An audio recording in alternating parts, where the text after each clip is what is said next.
Shalom, shalom, peuple de Dieu. Shalom, bonjour, bonsoir, ça dépend de l'heure que vous nous recevez, de là où vous êtes.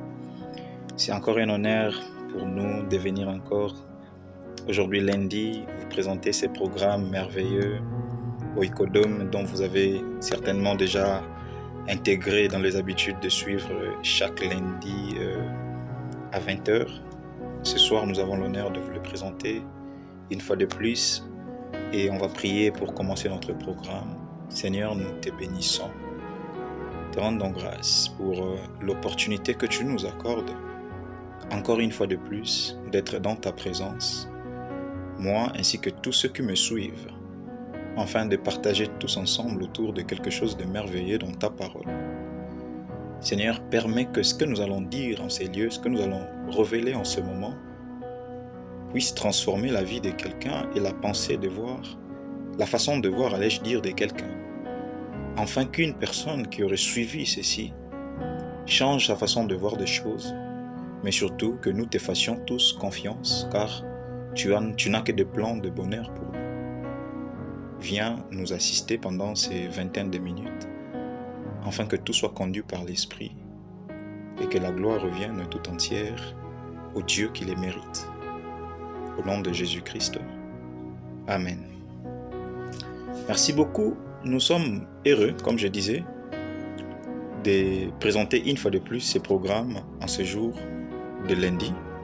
Nous allons parler d'un sujet merveilleux que le Saint-Esprit m'a enseigné il y a quelques jours passés, alors que j'étais en train de méditer autour de la parole. Alors le Saint-Esprit m'a enseigné sur une chose merveilleuse dont j'aimerais nous partager aujourd'hui.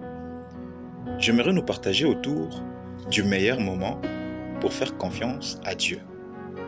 Je sais que vous vous posez certainement la question, qu'il faut faire confiance à l'Éternel chaque jour.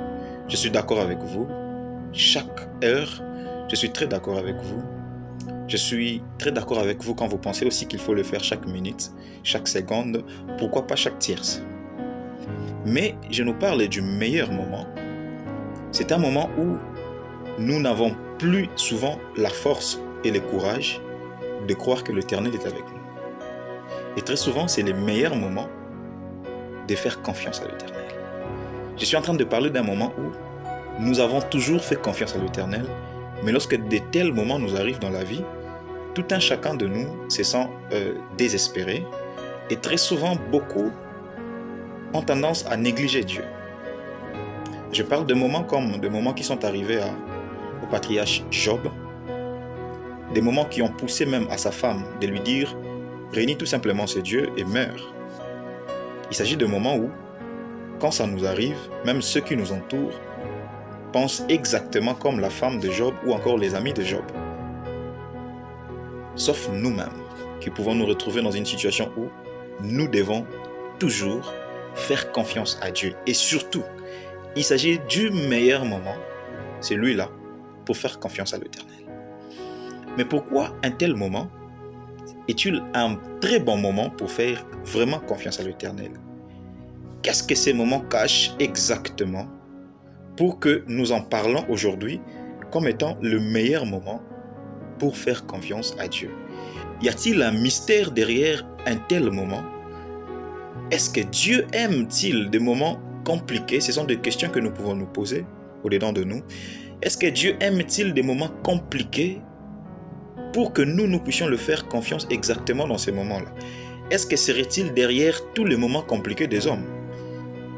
Est-ce qu'il prendrait plaisir du fait que l'homme est en train de traverser une vallée remplie de réalités obscures pour qu'en ce moment-là précis, nous puissions exactement le faire confiance? Toutes ces questions, nous allons essayer de répondre à toutes ces questions en gros au travers de cet enseignement, au travers de ces partages dont nous croyons par la grâce de Dieu qu'elle va nous édifier tous. Ces partages vont nous édifier certainement tous. Alors, remontons un peu à la création.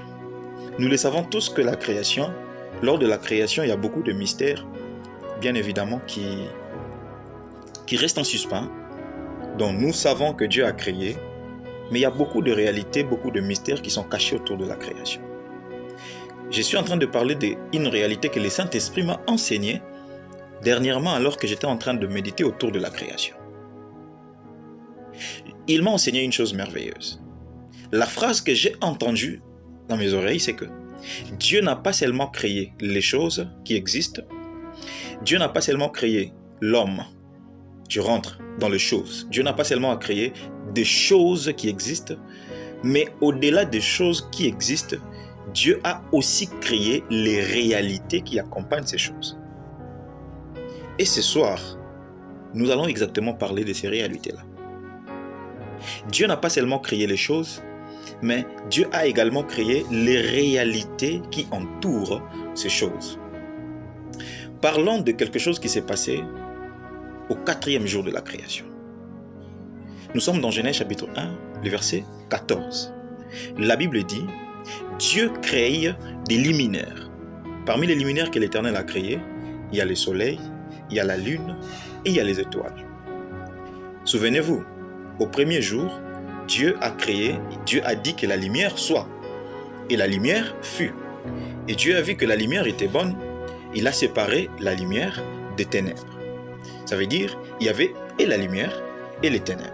Et au 4e jour, Dieu décide de créer des lumineurs avec objectif de présider, que ce soit la nuit, que ce soit le jour. Il a fait le soleil pour le jour, la lune et les étoiles pour présider au milieu de la nuit.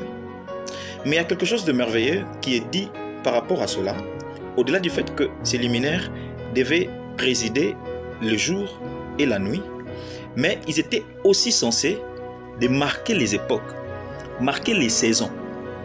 Ces luminaires avaient pour objectif de marquer des saisons. Ça veut dire, la lune précédait le soleil, la lune et les étoiles précédaient le soleil. De même, le soleil précédait la lune et les étoiles. Je m'explique. Lorsqu'on était le jour, on attendait à ce que la nuit tombe. Et on attendait à ce que le soleil soit remplacé par la lune et les étoiles. Quelque chose qui existe jusqu'à aujourd'hui. Et lorsqu'il fait nuit et que le soleil est remplacé par la lune et les étoiles, nous attendions également que le jour arrive, que la lune et les étoiles soient remplacées par le soleil. Le mystère de la création. Qu'est-ce que cette réalité nous enseigne? La lune, les soleils, les étoiles semblent être des éléments, des choses que l'Éternel a créées. Mais c'est quoi la réalité qui se cache derrière ce que ce que Dieu, le Saint-Esprit nous a enseigné, dont nous voulons partager aujourd'hui? Au-delà du fait que la lune devait présider une époque, une saison, un moment, le soleil, la même chose, ça a une signification et une très grande importance. Le soleil, lui, il préside le jour. Le jour, c'est lorsque tout va bien. En d'autres termes, quand on peut voir toutes choses, quand tout est clair au-dedans de nous, tout est clair au-devant de nous, nous pouvons marcher sans torche. Nous voyons clairement. Parce que tout se voit clairement. Et c'est les jours où les hommes nous faisons tout ce que nous avons comme des devoirs à faire. Mais la lune, elle, qui préside la nuit c'est un moment où il y a l'obscurité. Tout est noir. Même quand il y a la lune, il y a des endroits où on ne peut pas entrer si on n'a pas de torche. Parce qu'on ne verra pas comment faire les pas, comment avancer. Eh bien, dans la vie d'un homme, il y a aussi des moments comme ça où tout est clair. En tout cas, même quand nous prions, nous avons des réponses. Lorsque nous posons des questions à Dieu, il nous répond. Lorsque nous vivons dans notre vie de chaque jour, de tous les jours, nous avons l'impression que tout obéit à nous. Comme Dieu nous a déjà donné le pouvoir, l'autorité devant tout, tout nous obéit. Et nous appelons ça les jours pour l'homme. Mais il arrive aussi des moments de nuit, de l'obscurité pour l'homme. Au départ de cette vidéo, j'ai cité un homme qui a vécu cette période, et c'était Job. Un moment où tout devient compliqué. Lorsque Job traverse de tels moments, sa prière à l'Éternel, c'est qu'il lui dise pourquoi il l'accable. Mais la Bible nous enseigne, même pendant ces longs moments que Job cherchait la réponse à l'Éternel par rapport à sa souffrance, l'Éternel ne l'a pas répondu. pendant de longs moments, l'Éternel a laissé Job se lamenter. Eh bien, ça nous arrive, même chrétiens que nous sommes. Il nous arrive des moments où tout devient noir au-dedans de nous. Tout devient obscur au-dedans de nous, au-devant de nous. Et nous cherchons même Dieu pour nous dire ce que nous devons faire exactement. Même la voix de Dieu devient compliquée pour l'entendre. Eh bien, c'est les moments dont j'appelle les meilleurs moments de faire confiance à Dieu. Mais pourquoi ces moments semblent être le meilleur moment de faire confiance à Dieu alors que ces moments est tellement compliqué et noir au-devant de nous? Ecclésiaste chapitre 9, les versets 2, nous enseigne quelque chose de merveilleux. Avant qu'on en arrive là, au début de ces livres merveilleux, je crois dans le chapitre 3, Ecclésiaste dit, Salomon dit dans Ecclésiaste, qu'il y a un temps pour tout. Il y a un temps pour naître, il y a un temps pour mourir, il y a un temps pour se réjouir, il y a un temps aussi d'être dans la situation compliquée. Mais il dit dans le chapitre 9 au verset 2, la première phrase, tout arrive également à tous. Tout arrive également à tous. Si je vais interpréter ça, je dirais, toute chose arrive également à tout le monde. C'est ce que ça veut dire. Tout arrive également à tous. Quand il dit, il y a un temps pour naître et il y a un temps pour mourir. Ça veut dire, il y a un temps de naissance qui arrive à un homme, mais il ne peut pas rester éternel, car il y aura un temps qui devra mourir. C'est ce que Ecclésiaste nous enseigne. Ça veut dire, il y a un temps où il fait jour dans la vie d'un homme, mais comme tout arrive également à tous, il y a également un temps où il fait nuit dans la vie d'un homme. Mais la leçon que le chapitre 3 d'Ecclésiaste nous enseigne, c'est que toute chose a habilité à appeler son contraire. Donc, si nous parlons de jour dans le cas de l'homme, lorsque les jours arrivent dans le cas d'un homme, ces jours a pour habilité d'appeler son contraire qui est la nuit dans la vie d'un homme. Et si nous sommes la nuit, cette nuit a aussi habilité d'appeler le jour dans la vie d'un homme. Alors, lorsque nous disons que le meilleur moment de faire confiance à l'Éternel, c'est lorsqu'il fait, et le meilleur moment de faire confiance à l'Éternel, c'est lorsqu'il fait vraiment nuit dans la vie d'un homme, c'est parce que cette nuit-là dans la vie d'un homme a pour mandat d'appeler le jour. Je suis en train de m'adresser à quelqu'un qui est en train de vivre des situations compliquées, que j'appelle les nuits en ce moment-là. Cette situation compliquée a mandat d'appeler son contraire, qui est la meilleure situation dans votre vie. Parce que tout arrive également à tous. Suivez-moi très bien. Joseph fait un rêve. Il rêve, premièrement, il le rencontre à ses frères. La Bible dit, ses frères l'ont haï. Ils ont eu de la haine envers lui. Mais, au-delà de la haine, la Bible ne souligne rien de grave. Mais le jour où Joseph rêve des éléments qui marquent les saisons, les éléments qui marquent les temps, quels sont ces éléments? La lune, le soleil et les étoiles. Ces jours-là, quelque chose a changé dans la vie de Joseph. C'est quoi cette chose qui a changé? Il avait une vie aisée, son père l'aimait beaucoup, mais à partir de là, ses frères ont eu de l'envie. C'est ce que la Bible dit. De telle ancienne que même son propre père l'a réprimandé lorsqu'il racontait ces rêves-là.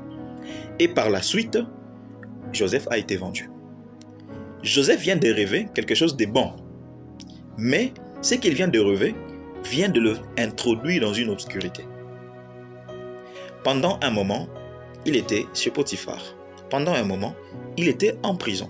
Mais cette période de noir de Joseph, Potiphar, prison, avait pour mandat d'appeler la meilleure saison de Joseph qui devait arriver lorsque Pharaon devait l'élever en Égypte. Suivez-moi très bien. Très souvent, des situations compliquées, les périodes noires nous arrivent dans la vie lorsque l'Éternel nous annonce une bonne chose qui doit arriver. Tu peux faire un rêve. Tu peux recevoir une révélation, une prophétie, que l'Éternel te dit que tu es en train de faire pas vers la meilleure saison de ta vie. Souvenez-vous, la Bible dit il a de projets de bonheur et de bons projets pour nous. C'est exactement lorsqu'il nous annonce généralement de tels projets que la calamité arrive. On vient à peine de voir que nous avons un avenir radieux devant nous et que ce n'est plus loin pour arriver. Mais juste quand on nous parle de cela, boum, la calamité arrive. Et très souvent nous disons, mais quel est ce Dieu qui peut m'annoncer une bonne chose qui doit arriver? Au lieu de voir cette bonne chose qui doit arriver, tout semble noir maintenant. Même la bonne vie que j'avais avant comme Joseph, ça sombrit. Je me plonge dans une réalité obscure. C'est comme Joseph qui fait un rêve, un bon rêve qui va s'accomplir plus tard, mais d'abord, il sombre dans la réalité obscure, compliquée. Bien-aimé, je suis venu nous dire une chose. Si Joseph n'avait pas fait confiance à l'Éternel pendant cette période compliquée, il aurait raté ce qu'il attendait après cette période. Cette période, c'est la meilleure période de faire confiance à l'Éternel. Parce que cette période nous prépare à vivre son contraire, qui est la bonne période. Fais-tu confiance à l'Éternel? Lorsqu'on parle du jour et de la nuit elle est longue. Elle commence d'une heure à une autre pour que le matin arrive. Cependant, il y a un moment où il fait très noir au milieu de la nuit. Et ce moment, c'est généralement entre 3h et 4h du matin.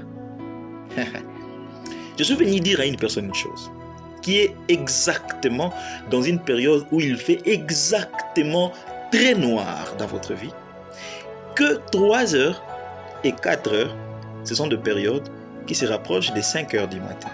Car à 5h du matin, c'est là que la lumière commence à apparaître. Les jours commencent à donner son aisance. L'aurore commence à se manifester. Et lorsque tu es en train de traverser la période la plus noire, de mal en pire, c'est là exactement le vrai moment de faire confiance à Dieu. Parce que plus ça devient compliqué, plus ça se rapproche du jour. Plus ça devient de plus en plus noir, plus ça se rapproche des 5h du matin, car le jour commence à s'élever. Le grand jour est en train de s'élever dans la vie de quelqu'un. Dans cette semaine que nous allons tous affronter ensemble, si vous remarquez qu'une situation vous accable jusqu'au point de vous submerger, jusqu'au point d'enterrer vos rêves, jusqu'au point de vous faire douter de la parole de Dieu, de la promesse de l'Éternel dans votre vie, sachez que vous y êtes. Vous êtes exactement à 3h et 4h du matin, car 5h n'est plus loin. Et c'est le meilleur moment de faire confiance à l'Éternel. Souvenez-vous, c'est pendant des moments où le sommeil est très profond. Or, si vous lisez Job, la Bible nous dit, si j'ai bonne mémoire, c'est dans le chapitre 33, peut-être le verset 14, la Bible nous dit, quelque part là, que Dieu nous parle lorsque l'homme est dans un profond sommeil. En ces moments-là, parce que l'homme n'a plus beaucoup de temps pour se réveiller, Dieu place la sémence parce qu'il sait que bientôt nous allons nous réveiller et nous allons nous souvenir de ce qu'il nous a dit. Vous comprenez cette réalité? C'est en ce moment-là que l'Esprit a besoin de faire confiance à l'Éternel pour que l'Éternel mette une pensée qui va diriger sa journée, parce que dans 2 heures du temps, dans 3 heures du temps, il va se réveiller et qu'il ne va pas oublier ce que l'Éternel l'a dit. Les meilleurs moments de faire confiance à l'Éternel, c'est le moment où tout semble être compliqué. Il n'y a plus d'issue, il n'y a plus de chemin, on ne comprend plus rien, tout devient compliqué. On se retrouve comme Job, on pose des questions qui n'ont pas de réponse et tout devient noir, la nuit. C'est le meilleur moment où l'Éternel veut nous faire voir le jour. Quand ça arrive, ce moment, très généralement, c'est après que l'Éternel t'ait donné une pensée pour te dire « Ton demain sera glorieux. Dans peu de jours, tu vas voir la gloire de l'Éternel se manifester. » Et cette gloire se précède par une obscurité. Je suis venu exhorter à quelqu'un que peu importe la période que tu traverses, n'abandonne pas. Fais confiance à l'Éternel. il est capable de te sortir de là. Et quand ça devient très dur, très compliqué, c'est d'ailleurs le meilleur moment de faire confiance à Dieu, car il est 3 heures et 4 heures, bientôt, il sera 5 heures. Prions l'Éternel. Seigneur, je te rends grâce. Tu as parlé à ton peuple, tu nous as parlé. Tu nous as dit de te faire confiance chaque jour, mais surtout quand tout devient plus compliqué dans nos vies. Car c'est le meilleur moment qui a mandat d'appeler des choses contraires à elle, afin que nous puissions vivre les grands jours. Ta parole nous dit que pour l'amour pour nous, tu travailleras, tu continueras à travailler jusqu'à ce que l'horreur paraisse dans notre vie, jusqu'à ce que le matin arrive dans notre vie. Ça veut dire, quand il fait noir dans notre vie, nous croyons que c'est le moment que tu es en train de travailler pour que la lumière paraisse dans notre vie. Nous savons et nous croyons que toutes les choses que nous apprenons autour de toi sont vraies et que ça va s'accomplir. Ma prière pour quelqu'un qui me suit, donne-nous la force de te faire confiance, car ça sera le plus difficile. Comme Job, donne-nous l'esprit de toujours compter sur toi quand nous traverserons des vallées compliquées de notre vie. Merci pour ce moment merveilleux que tu nous donnes. Merci pour mon frère, ma soeur qui me suit. Merci pour sa vie. Tu connais sa situation et fais quelque chose dans sa vie. Au nom de Jésus, nous avons prié. Amen. Que Dieu nous bénisse énormément. Nous étions heureux de présenter ce programme une fois de plus ce lundi. Vous connaissez mon nom, je m'appelle Frère Gloire Kianda. Je suis membre du ministère Yesu Nanu, le ministère qui nous propose ces programmes. N'hésitez pas de suivre nos activités dans nos plateformes Facebook, Ministère Yesu Nanu, c'est une page. Instagram, Ministère Yesu Nanu, c'est une page. Mais n'hésitez pas de vous abonner également sur notre chaîne YouTube, Gloire Seigneur Kialala. Une chaîne qui peut vous bénir au-delà de ce que vous suivez. Beaucoup d'autres programmes aussi. Que Dieu nous bénisse.